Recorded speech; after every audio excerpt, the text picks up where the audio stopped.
যারা চাকরি করেন তাদেরকে বলছি,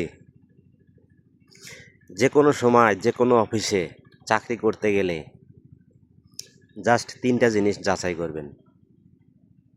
ইনশাআল্লাহ আপনার জন্য অনেক ভালো হবে।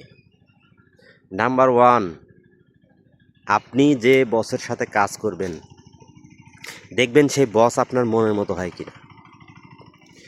নাম্বার 2, দেখবেন সেই অফিসে যত নিয়মকানুনই থাক সব নিয়মগুলোর মধ্যে স্যালারিটা ঠিক মতো দেয় কিনা। আর নাম্বার 3, আপনি যাদেরকে নিয়ে কাজ করবেন, অর্থাৎ আপনি যাদের বস হয়ে থাকবেন অথবা আপনি যদি ওয়ার্কার হন, যাদের সাথে আপনি কাজ করবেন তারা আপনার মন মতো কিনা, বন্ধুবান্ধব কিনা, ভাই বন্ধু কিনা।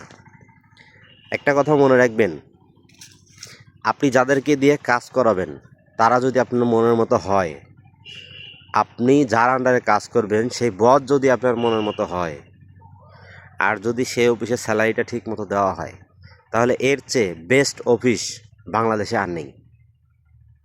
সেটা যে কোনো অফিস হোক, হোক না সোয়েটার, হোক গার্মেন্টস, হোক টেক্সটাইল, হোক যে কোনো সেক্টরের। তো এই 3টা জিনিস অবশ্যই ফলো করবেন। বাকি নিয়মকানুন যত কিছুই হোক আপনি মেনে নিতে পারবেন, কাজ করতে পারবেন, সমস্যা নেই। কিন্তু এই 3টা নিয়ম অবশ্যই আপনার মন মতো হতে হবে। আমি যেভাবে বললাম সেভাবে হতে হবে, তাহলে আপনি বাংলাদেশের যে কোনো অফিসে নিশ্চিন্তে ঢুকে যেতে পারেন। যারা চাকরি করেন তাদের জন্য কথাটা বললাম। এছাড়াও আপনাদের কোনো মতামত থাকলে কমেন্ট বক্সে শেয়ার করতে পারেন।